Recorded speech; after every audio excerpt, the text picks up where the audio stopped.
Chapter number 7 उसके हम आज एक्सरसाइज के न्यूमेरिकल करेंगे। ध्यान से देखो, आप लोगों के पास जितने भी लॉजिक है, जितने भी इक्वेशन है, वही इक्वेशन हमको करने हैं यहाँ पे। चैप्टर नंबर 7 एक्सरसाइज के न्यूमेरिकल। ध्यान से देखो, न्यूमेरिकल नंबर 1 बहुत ही इजी न्यूमेरिकल है ये। न्यूमेरिकल नंबर 1 देखो क्या कहना चाहता है। A 100 ohm resistor is connected to a 220 volt 50 hertz AC supply. 100 ohm resistor, resistance of a resistor is दिया है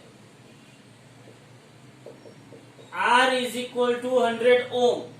वो उसको कितना सप्लाई दिया है 220 वोल्ट। अगर आपको यहाँ पे 220 वोल्ट सप्लाई बोलते हैं या तो ऐसा बोलते हैं कि सप्लाई 220 वोल्ट का है, तो वो कौन सी वैल्यू होगी? वो कौन सी वैल्यू होगी? याद रखो, वो आरएमएस वैल्यू होगी। कौन सी वैल्यू होगी आपको याद रखना है। कौन सी वैल्यू होगी? वो आरएमएस। तो here V RMS is equal to 220 volt दिया गया है। ओके, तो वी रमेश इज इक्वल आपको कितना दिया गया है 220 वोल्ट। तो यहाँ पे वी आरएमएस आपको दिया है 220 वोल्ट, आर आपको दिया है 100 ओम। तो व्हाट इज द, और आरएमएस जो वोल्टेज है उसकी फ्रीक्वेंसी आपको दी है 50 hertz. Frequency of supply voltage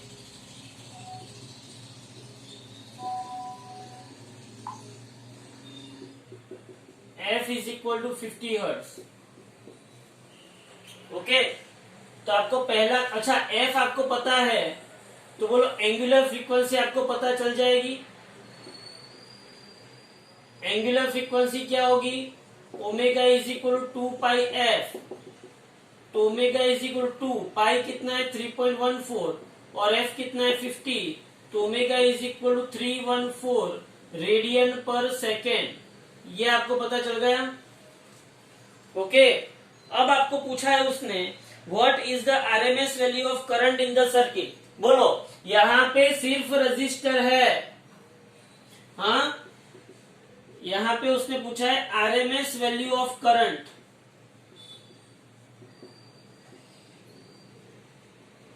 RMS value of current मतलब उसने आई आरएमएस पूछा है।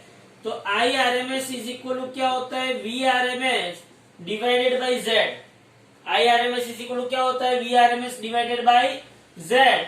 और जेड का इक्वेशन आपको पता है, जेड का इक्वेशन आपको पता है कि I RMS is equal to V R M S divided by Z. मतलब यहाँ पे होता है R square plus XC minus XL का square. But here only resistive circuit having, here circuit has only resistance, resistor. Circuit के पास सिर्फ क्या है रजिस्टर। कैसे पता चला? तो यहाँ पे रजिस्टर दिया है, इंडक्टर और कैपेसिटर दिया नहीं है।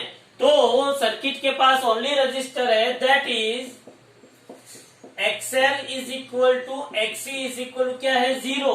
तो मैं I RMS is equal to, मैं यहाँ पे लिख सकता हूँ V RMS in bracket R square plus 0 minus 0 का स्क्वायर।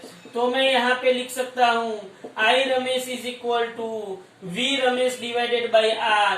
तो मैं यहाँ पे लिख सकता हूँ I RMS is equal to, बोलो वी रमेश कितना है 220 और आर कितना है 100। तो मेरे पास आई रमेश मिला 2.2 एम्पियर। बोलो भाई समझ में आया? उसके बाद उसने पूछा है net power consumed over a full cycle. क्या पूछा है उसने? Net power consumed, net power consumed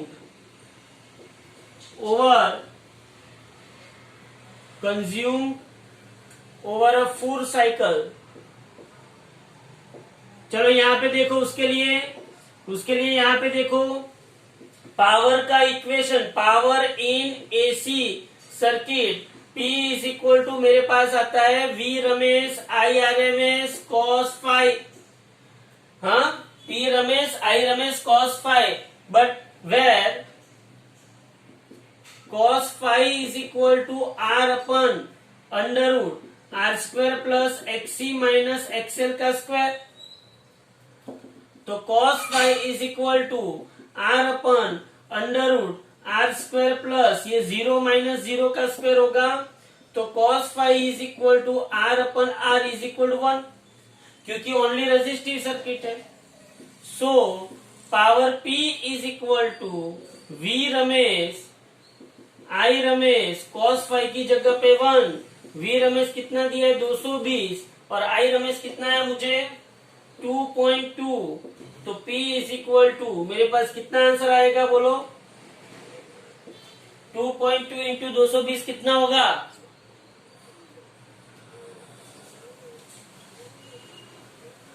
बोलो 484 वॉट।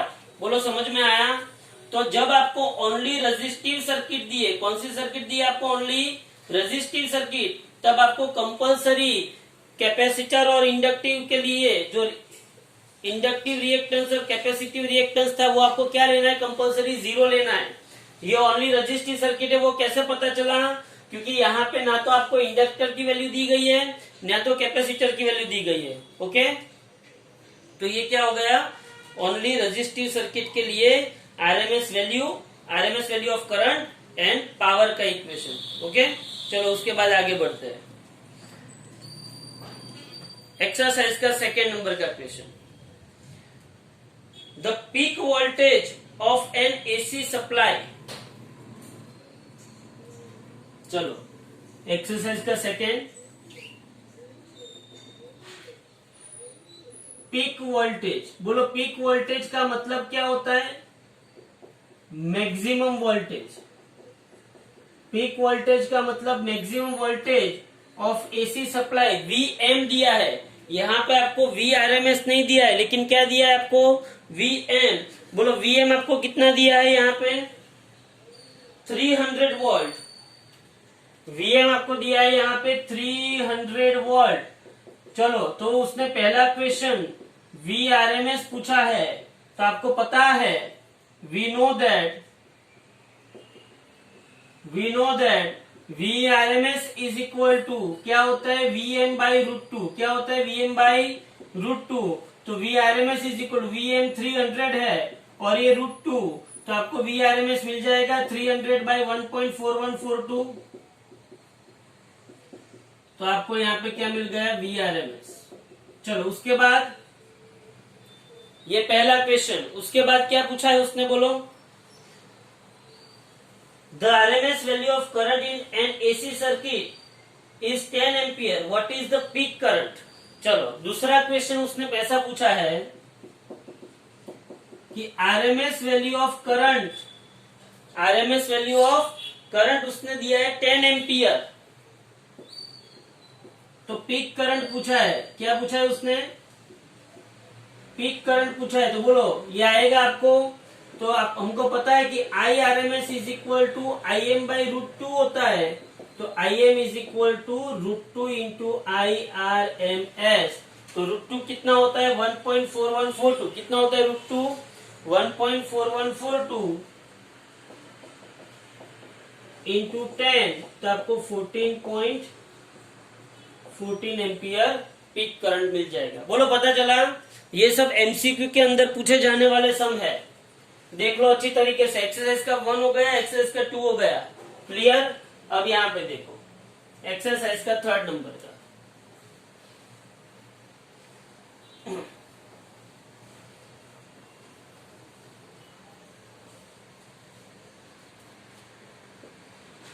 एक्सरसाइज का 3 क्या है, देखो यहाँ पे, a 44 milli henry inductor, 44 milli henry inductor, समझना ध्यान से। हाँ, इंडक्टेंस ऑफ इंडक्टर आपको दिया है,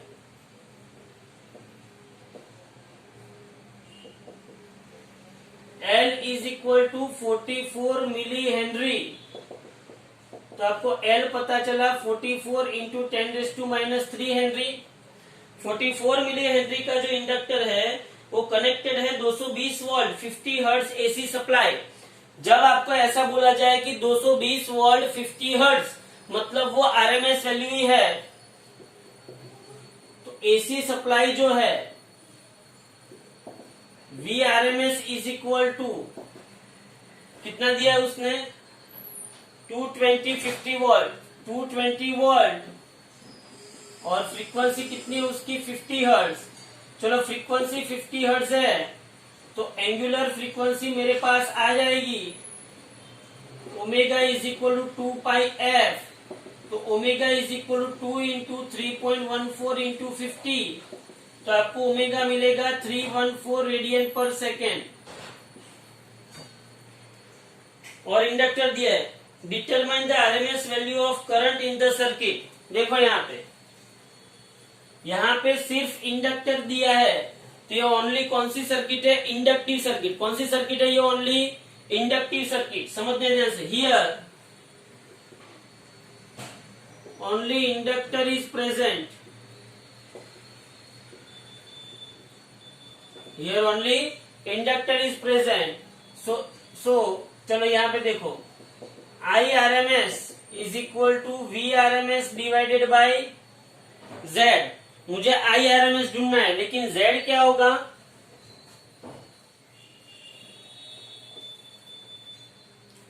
जेड क्या होगा तो मैं पहले जेड ढूंढ लेता हूं। देखो यहाँ पे मेरे पास इंडक्टर रिप्रेजेंट है सो इम्पीडेंस की वैल्यू क्या होगी impedance Z is equal to under root R square plus XC minus XL का स्क्वायर। बट यहाँ पे आर भी 0 है और एक्सी भी 0 है तो यहाँ पे Z is equal to under root ये 0 स्क्वायर प्लस एक्सी भी 0 और ये एक्सएल का स्क्वायर। तो जेड इज इक्वल टू क्या होगा एक्सएल का स्क्वायर और उसका स्क्वायर रूट। तो Z is equal to XL is equal to omega L. तो Z is equal to omega कितना है 314 और एल कितना है 44 इंटू 10⁻³ ओम आया ये जेड बराबर। तो RMS value of current RMS value of current मेरे पास क्या होगा I RMS is equal to V RMS divided by Z. V RMS कितना दिया हुआ है मुझे 220 तो ये 220 जेड कितना मिला मुझे 314 इंटू 44 10⁻³ ऊपर गया तो 10⁻+3 तो बोलो आपको आई आरएमएस मिल जाएगा। बोलो भाई समझ में आया। तो पहला जो क्वेश्चन था उसके अंदर आपको क्या दिया गया था पहले क्वेश्चन के अंदर आपको रजिस्टिव सर्किट दी थी। दूसरे क्वेश्चन में आपको आई आरएमएस और वी आरएमएस का इक्वेशन यूज करना था और तीसरे क्वेश्चन में आपको प्योरली इंडक्टिव सर्किट दी। बोलो समझ में आया क्लियर। तो ये तीसरा क्वेश्चन हो गया आपका आई आरएमएस ढूंढने का। चलो एक्सरसाइज का फोर्थ देखो।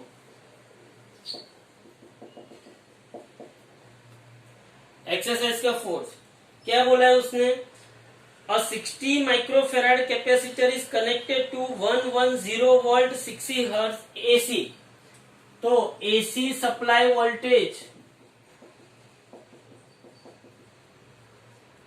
VRMS is equal to 110 volt और फ्रीक्वेंसी कितनी दी है 60 हर्ट्ज। चलो यहाँ पे देखो फ्रीक्वेंसी 60 हर्ट्ज है तो एंगुलर फ्रीक्वेंसी कितनी होगी omega is equal to 2 pi F. तो omega is equal to 2 pi कितना है 3.14 और ये कितना होगा 60।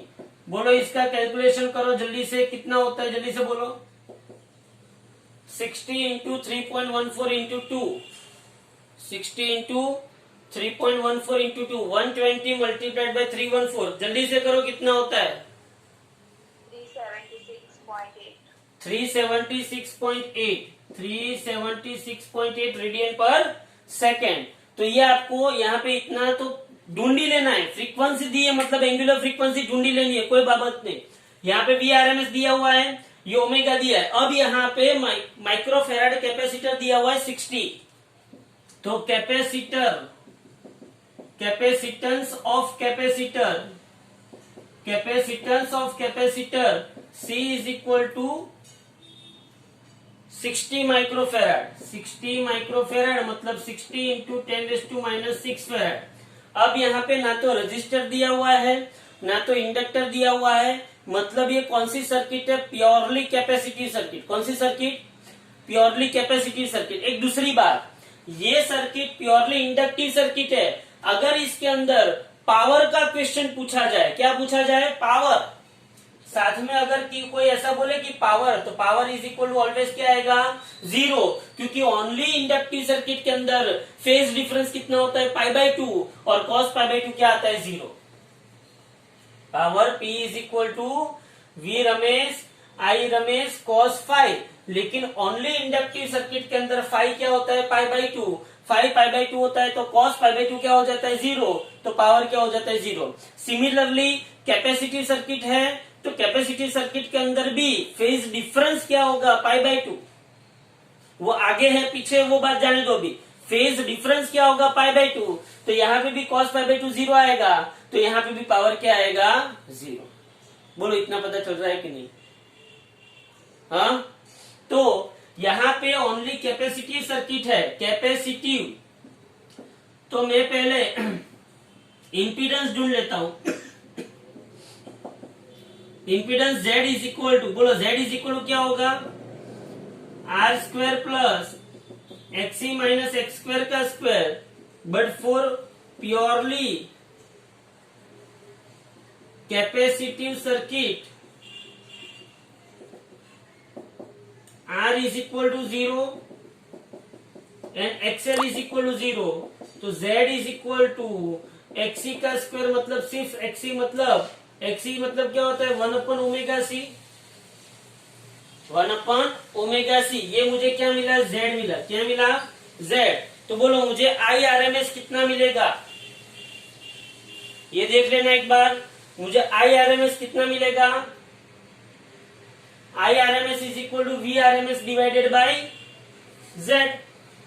IRMS is equal to VRMS divided by Z। तो यहां पे मैं IRMS is equal to VRMS divided by Z। Okay, तो IRMS is equal to VRMS, Z मतलब 1/ωc। तो IRMS is equal to VRMS into ωc। तो IRMS is equal, बोलो VRMS कितना है? 110। ओमेगा कितना है? 376.8 और C कितना है? 60 इंटू 10⁻⁶। इसका टोटल करोगे तो ये आपको क्या मिलेगा? करंट। इसमें भी आगे वो लोग पूछ सकते हैं कि भाई IRMS आपको मिल गया तो IM कितना होगा? तो IM क्या होगा? √2 इंटू IRMS। आपको पूछ सकते हैं आगे पीक करंट। क्या पूछ सकते हैं? Peak current. और यहाँ पे अगर आपको पावर पूछा गया तो पावर में भी आपको क्या बताना है? 0। हियर पावर आपको पूछा नहीं है, लेकिन अगर पूछा जाए तो आपको 0 ही बताना है। क्यों 0 बताना है वो भी समझाता हूं। चलो देखो यहाँ पे P is equal to VRMS IRMS। cos phi क्या होता है? R/Z। cos फाई क्या होता है? cos फाई क्या होता है? R/Z। लेकिन R ऑलरेडी क्या है? 0। तो cos 0 क्या होगा? अरे सॉरी, R ऑलरेडी क्या है? 0। R 0 है तो ये पूरी टर्म क्या हो जाएगी? 0। तो पावर भी क्या आता है? 0। ये कैपेसिटिव सर्किट। बोलो समझ में आया? तो हमने एक रेजिस्टिव सर्किट देखी, एक इंडक्टिव सर्किट देखी और एक कैपेसिटिव सर्किट देखी। बोलो पता चला कि नहीं? चलो यहाँ पे 4 न्यूमेरिकल हुए, आगे बढ़ते हैं। सबसे इजी न्यूमेरिकल,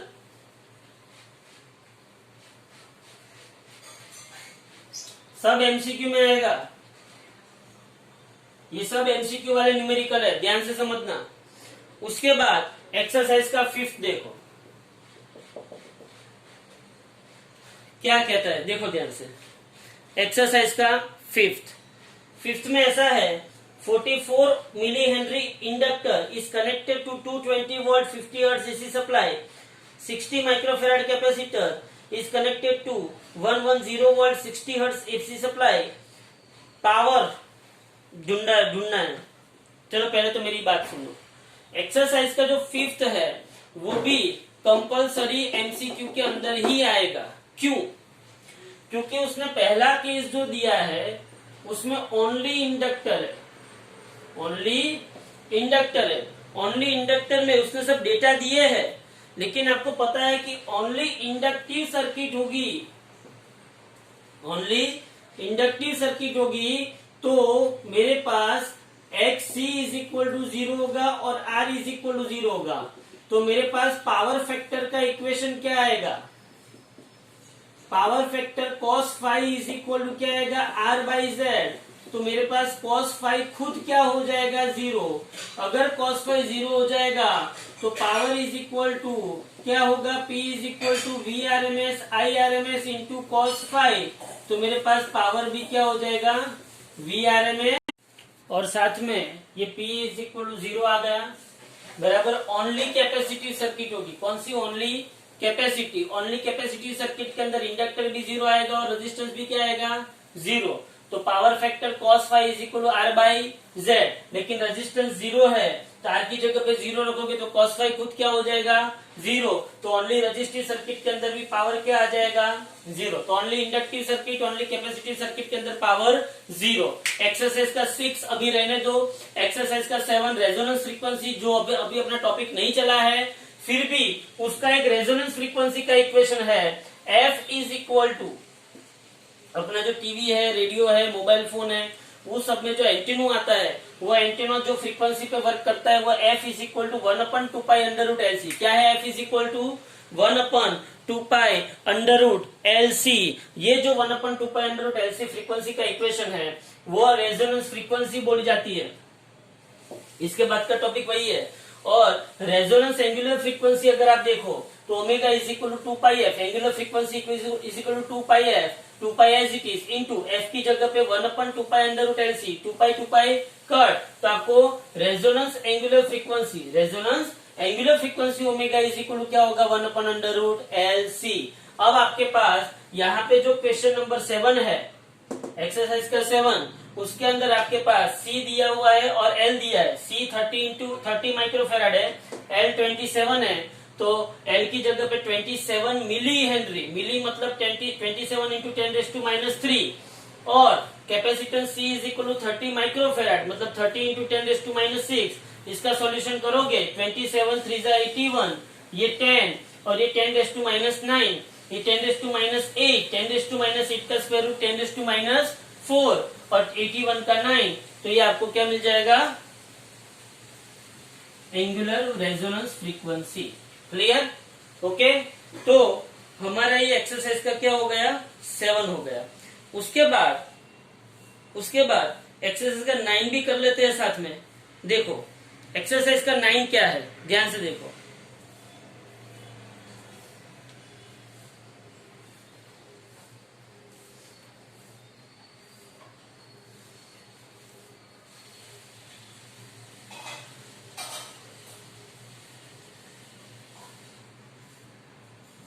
एक्सरसाइज का 8 भी कर लेते हैं, चलो साथ में। एक्सरसाइज का 8 क्या कहना चाहता है? देखो, a charged 30 microfarad capacitor is connected to a 27 milli Henry inductor. Suppose the initial charge on the capacitor is 30 microfarad is 6 milli coulomb. Initial charge on the capacitor कितना दिया हुआ है? Initial charge on capacitor 6 millicoulomb, 6 millicoulomb into 6 into 10⁻³ coulomb दिया है। Okay okay. तो capacitor को initial, what is the total energy stored in the circuit initially? What is the total energy stored in the circuit initially? हाँ, total energy stored in the circuit initially तो कौन है? Charge capacitor. हाँ, तो energy stored in capacitor. इसका equation क्या है? Energy का इक्वेशन इलेक्ट्रिक एनर्जी Q2/2C है। बोलो इलेक्ट्रिकल एनर्जी का इक्वेशन क्या है? Q2/2C। और आपको कैपेसिटेंस कितना दिया हुआ है? कैपेसिटेंस आपको C दिया हुआ है 30 माइक्रोफेराड। तो 30 इंटू 10⁻⁻6 फेराड, ये आपको कैपेसिटेंस दिया है। तो Q का स्क्वायर करो, Q का स्क्वायर मत करो, मतलब क्या होगा? 6 इंटू 10⁻³ का square divided by 2 into 30 into 10⁻⁻6। तो बोलो initially electrical energy 36 into 10⁻⁻6 divided by 2 into 30 into 10⁻⁻6, 10⁻⁻6 10⁻⁻6 cut, ये 18/30 जूल। बराबर। इनिशियली सर्किट के अंदर इतनी एनर्जी स्टोर होगी। बराबर। ओके। उसके बाद एक्सरसाइज का 9 देखो। एक्सरसाइज का 9 क्या है?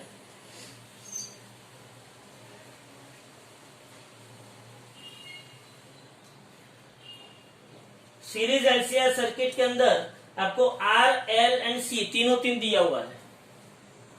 अब तक क्या आया था?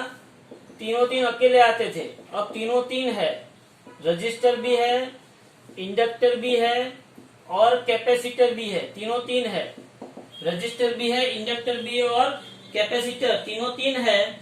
और एसी सप्लाई वोल्टेज 200 वोल्ट दिया गया है।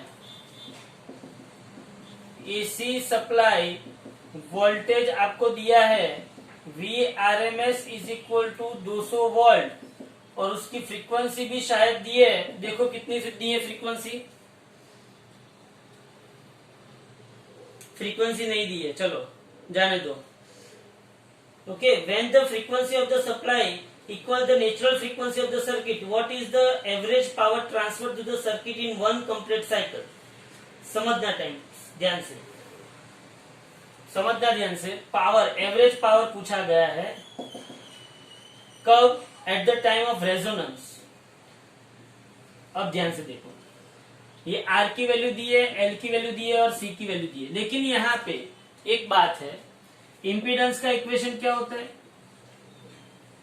Z is equal to √R² plus XC minus XL का square. But at the time of resonance,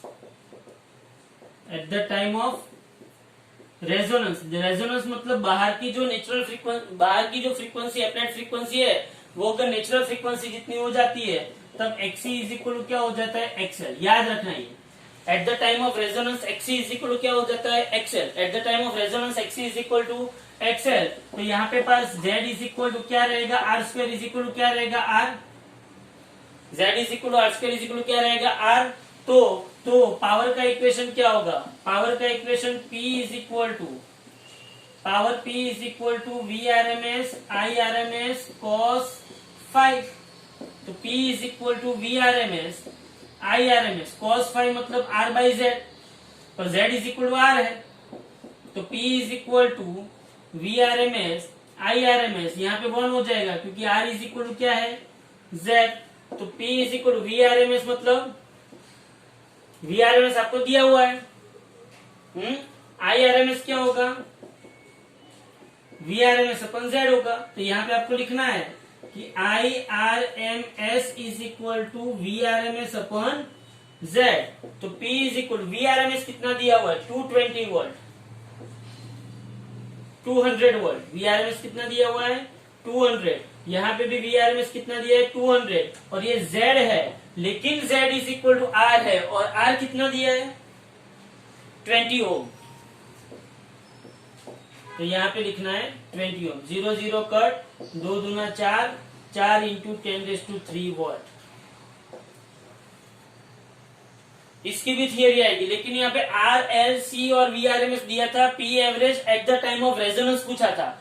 impedance का इक्वेशन आपके पास है Z is equal to √R² plus XC minus XL का square. लेकिन at the time of resonance XC is equal to क्या हो जाता है? XL।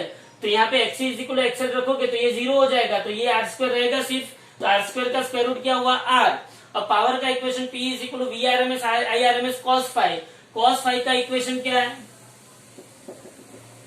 कॉस फाइव का इक्वेशन क्या है आर बाई जेड, लेकिन आर बाई जेड, लेकिन आर इज इक्वल टू क्या मिला मुझे जेड, तो ये आर बाई जेड क्या हो जाएगा 1। तो V R M S I R M S क्या होगा V R M S by Z, लेकिन Z is equal to R है, आर 20 है, तो आपको आंसर मिल गया। ओके, तो एक्सरसाइज के ये कुछ न्यूमेरिकल्स है जो इजी है।